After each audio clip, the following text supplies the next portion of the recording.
supply chain, consulting, warehouse operations, market share, revenue, material handling, sales, transportation.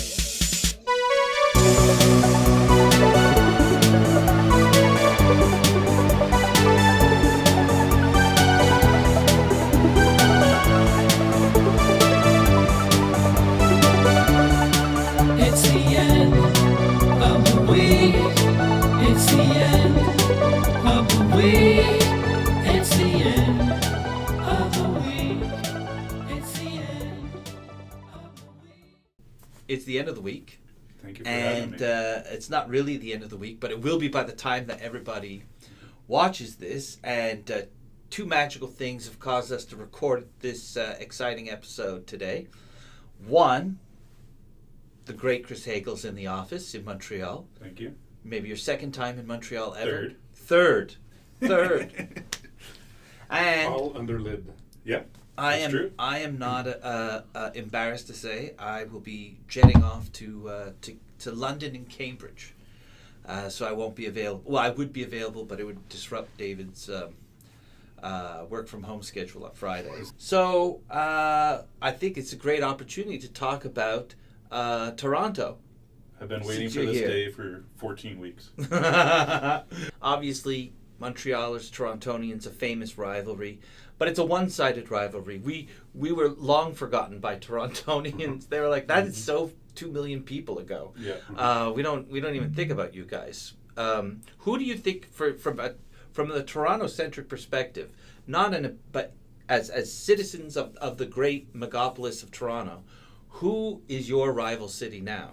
Because it's not us. We're that's like Chicago thinking there's still New York. That competition's long dead. That's a tough one, actually.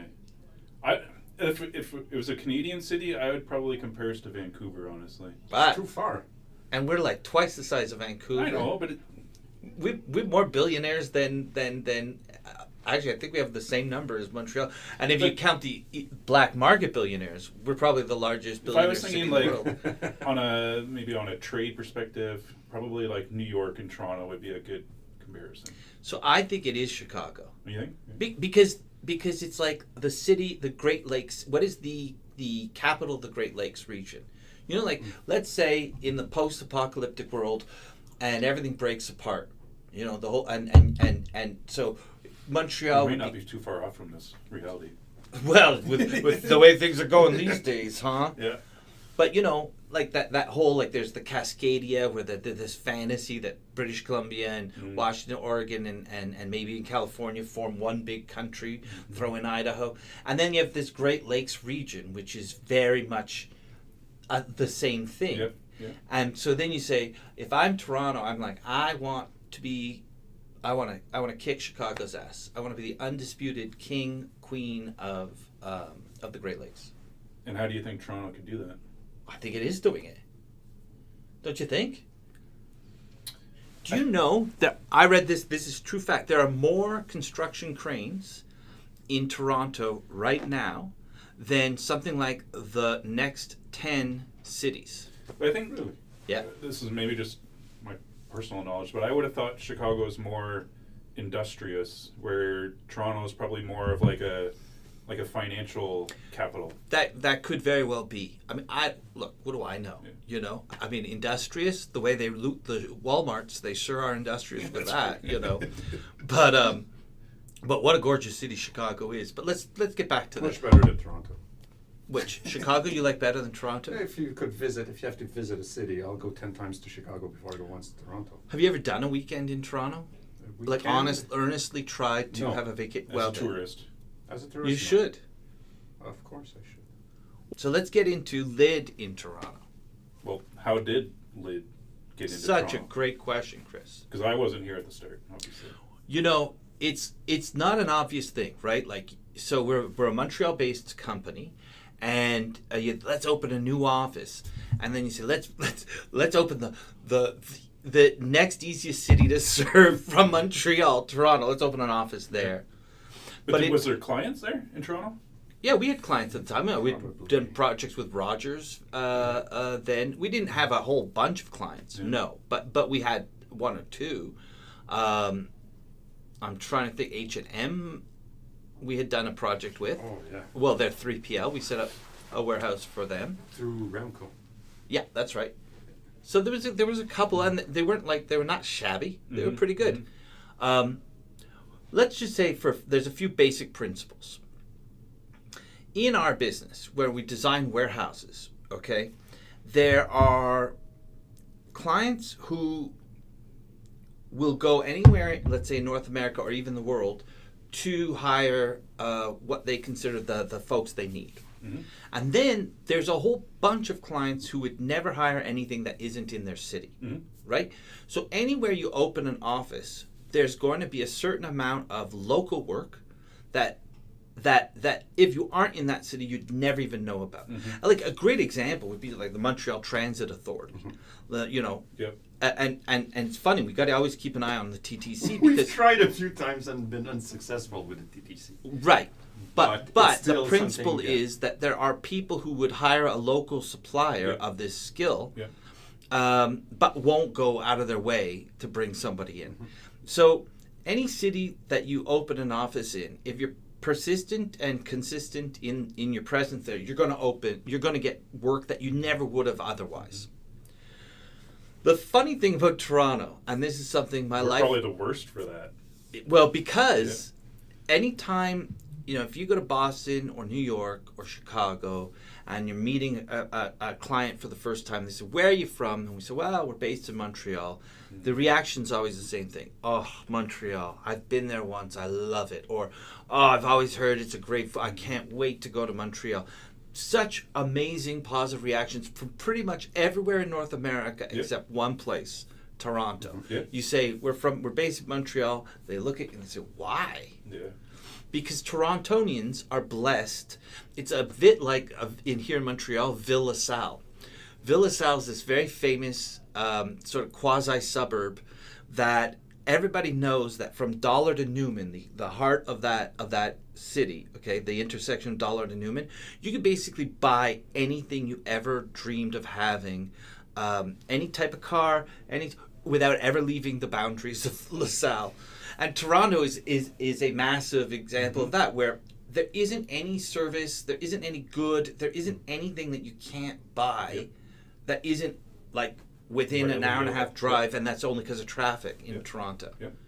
So we knew that in order to get our fair share in Toronto, we had to be there, and it was great. It taught us how to run a second office. A lot of people doubted.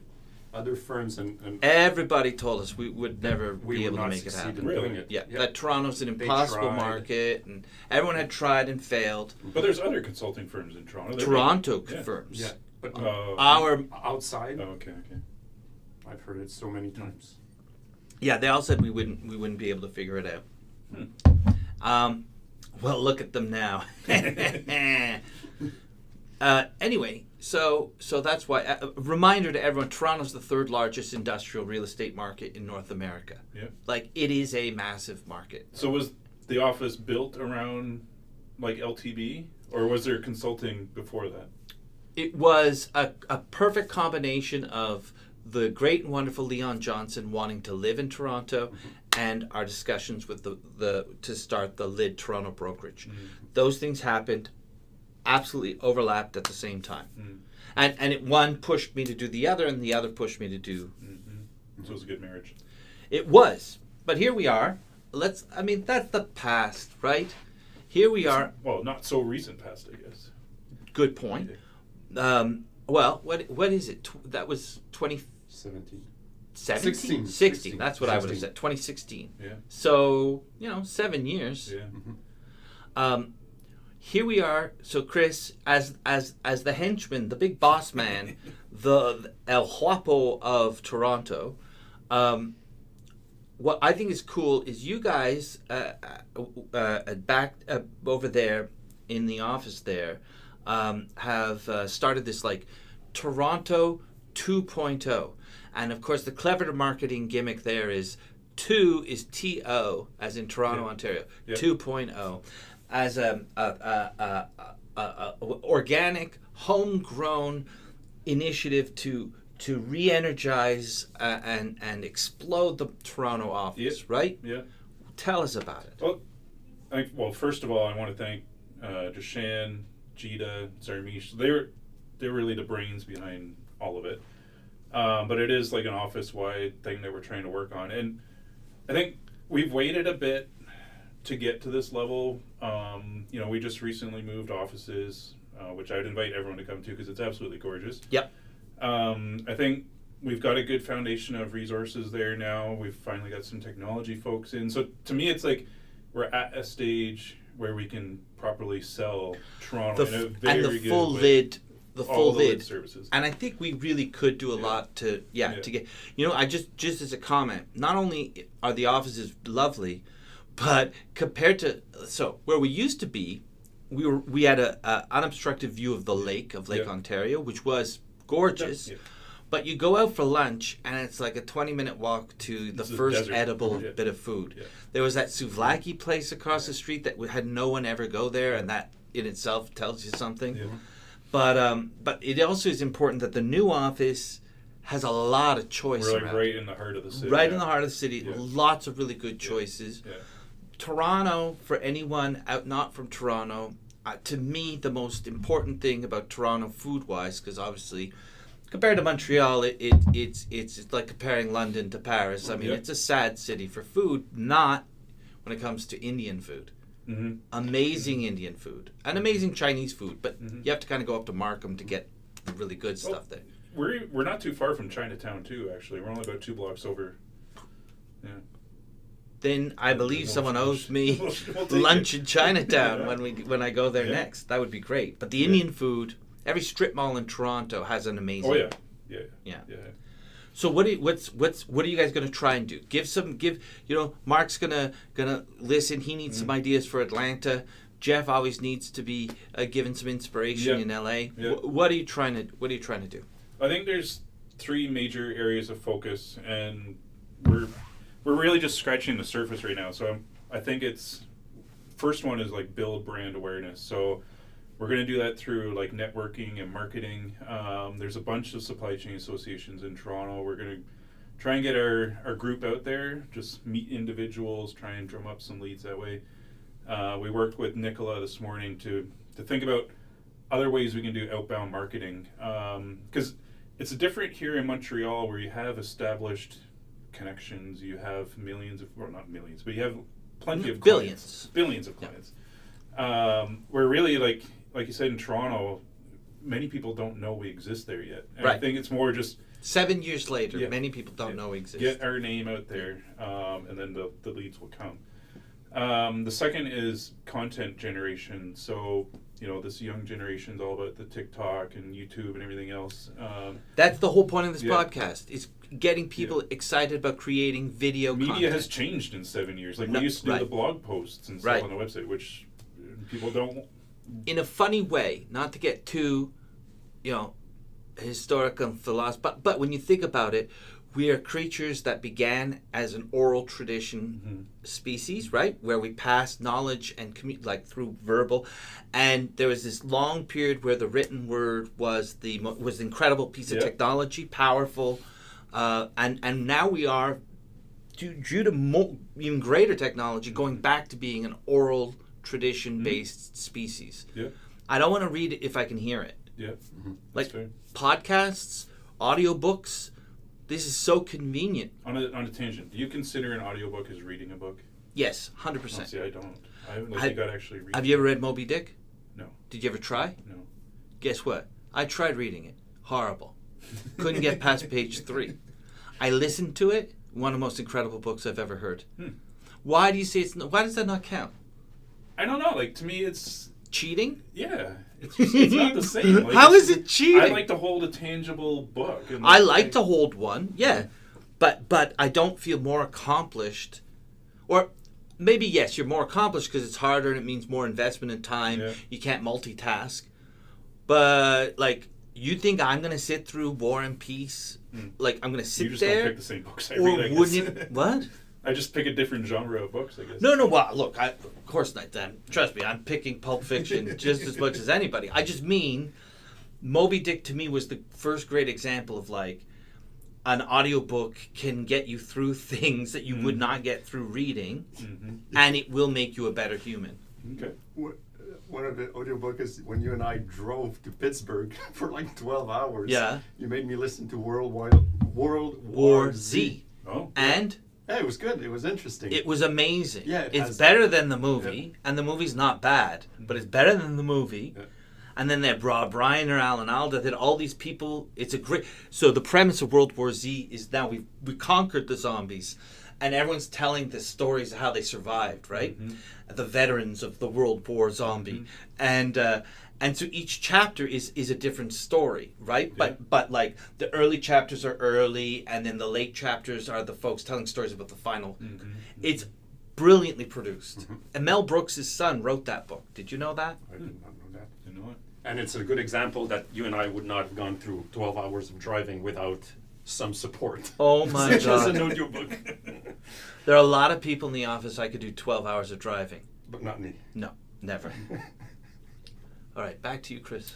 Well, so I guess just to wrap up that one, the team's excited to try and create new content to supplement some of the previous things that have been done, and not necessarily specifically Toronto focused, but solutions focused. Like sell our services in a more open, way like this that'll connect with the younger audience.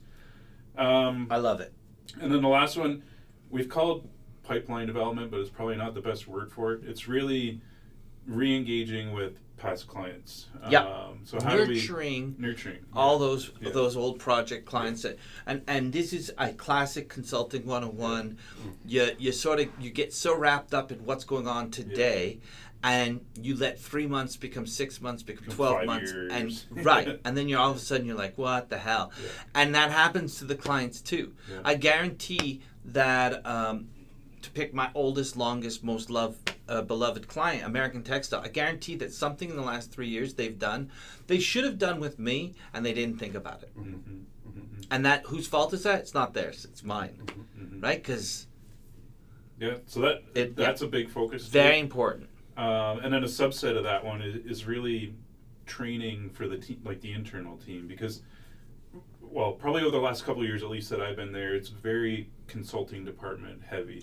Right. And it's, rightly or wrongly, it's now at a point where we've got skilled resources, but they don't necessarily know how to sell the other lid services. 100%. They don't need to be a WMS technical master, but they No. need to be able to identify, The you have an key- when we need to bring someone in. What are the key topics? What are the key conversations? Yeah.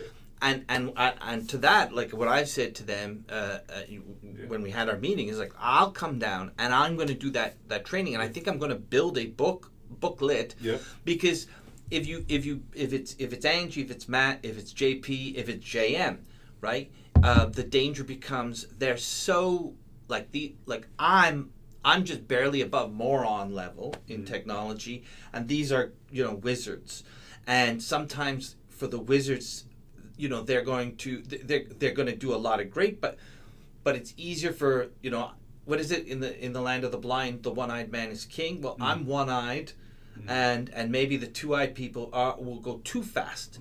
So let's start with Technical. Yeah. very, very, here are the kind of issues that I get engaged Yeah. in a technology conversation.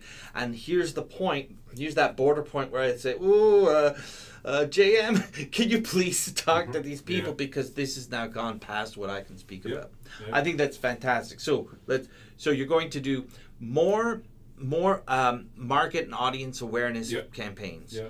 You're going to do more nurturing Yeah. of past clients, and you're going to bolster everyone's ability to cross-sell and speak with confidence and with value. And that doesn't only help Lid from a revenue perspective, it helps them Hun- develop their Absolutely. careers. Like if they want to become, manager, director down the road or whatever, like that's a good skill set for them to Well, have. I'll add a third person helps, our clients. Yeah. Because if every person at Lid can speak valuably to our clients about a range of topics, it actually will make our recommendations smarter, more thoughtful, more appreciative of technology roadblocks, or on the technology side, physical roadblocks. Yep. You know. So let me ask you a question, because I Yeah. asked this to Sean.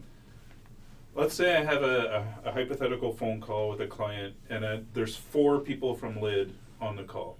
Would you bill 4 hours to that client, or would you bill something else? No. Wait, there's 4 people That's a client call. on a Yeah, on a client call. and the call's 1 hour. Yeah. No. Each person bills 1 hour. Well, that's what Well, Sean told me, but I disagreed. Why? What is it then? It's not Well, 20. I don't see that as an $800 call. Well, no, but that misses the point. When a lawyer bills, I get you, but now let me defend the consultant here. Yeah. When a lawyer bills you, $400 for an hour or $800 for an hour, some outrageous. It's outrageous when you look at it from the perspective of that 1 hour. But it's like that old joke of the guy who fixes, comes in and he gives you a $5,000 bill for just tapping the pipe and fixing the pipe, and the guy says, like, you just tapped it and that's $5,000, and he's like, no, the $5,000 is $1 for the tap. It's $4,999 for knowing where to tap. It's the same thing. The law firm has such an infrastructure to support that, you have to have some. So in its grotesque form, you go, well, that's ridiculous for I get what you're saying. But that is how we generate, that's how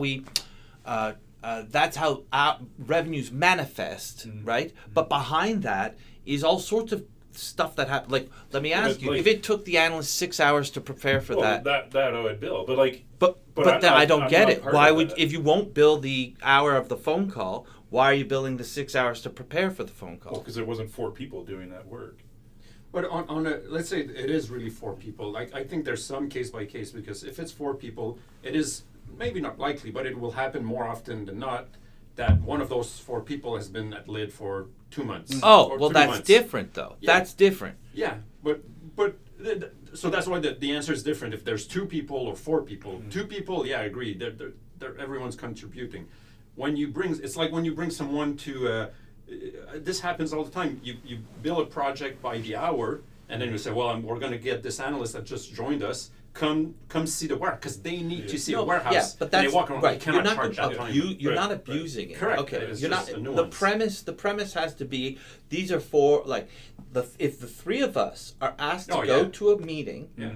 right, where we're contributing, and we're billing by the hour, we're billing 3 hours for that, because that's what it cost. And what will result from it And is useful by for the us to way, be there. Yeah. the 3 of us, we are $600 for an hour. That's cheap. I'm worth $600. You're worth at least $250, and David's like $75 on a good day. No, but but I do understand if you had the 4 people, one's like I'll tell you this, very rarely on projects in the last 3 years, only one client have I billed hours to, and that was only because they forced me onto these meetings that were torture. But if like status update meetings and stuff, I just go in and I'm doing client management. I'm not really project working, So in that environment, I would not bill. But Makes sense. But the analysts, damn straight, they're doing real work. They That got to makes bill. sense. Good to know. Bill by the hour. We don't choose that, Yeah, right? Yeah. We say we'll work the way you want. If they want bill by the hour, then they should pay for every hour. Makes sense. And that's what's funny, when you do a fixed fee project, and you feel like the client doesn't, for those who it could be bothering them, they don't care now if you're 7 people on the call and half of them are being trained or learning something. There's a question of perception, even though that project was probably priced and using this, not probably, was priced the same using the same methods as you would give a budget of hours on any other project. So. Yeah. Hey, listen, the counter's gone to 0. I appreciate you having me. Are been you great. kidding? What a This has thrill been really for fun. us. Yeah. Come on, anytime you're in Montreal, Yeah. we've got to do this. Beautiful. And ask those tough questions. Because I know I will think of you're more. wondering if David's ripping people off, and I think it's great we finally get to the bottom of Yeah, what is exactly. David doing on his projects. Yeah. All right, well, have a safe flight home, because Yeah, I know thank you've you. actually got to go to Yeah, the you airport. gotta go.